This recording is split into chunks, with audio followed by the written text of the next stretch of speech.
ఒకటి ఎగ్జాంపుల్‌గా చెప్పాలి అంటే మీకు ఒంటిమిట్ట. హ్మ్. అలానే ఇంకోటిది మనకిది తెలంగాణలో వచ్చేసి రామగిరి ఖిల్లా. మనకి కరీంనగర్ డిస్ట్రిక్ట్‌లో మనకి డిస్ట్రిక్ట్ ఏదో ఉంటుంది. సిద్దిపేట సంథింగ్ ఏదో డిస్ట్రిక్ట్ ఉంటుంది.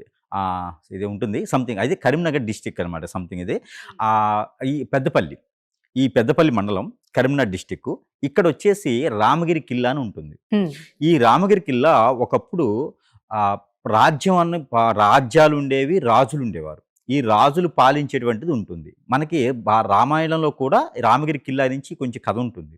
రాములు వారు భద్రాచలం కన్నా ముందు రామగిరి ఖిల్లాకొచ్చారు అని ఒక ప్రాసిద్ధి ఉంటుంది.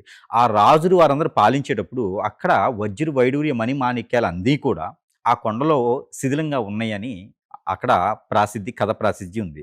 దాని తర్వాత ఆ కథ కొద్దిగా ఏమైందంటే వర్షాలు బాగా పడ్డప్పుడు ఇప్పుడు మనకి ముసురు పట్టి వర్షాలు పడుతూ ఉంటాయి బాగా.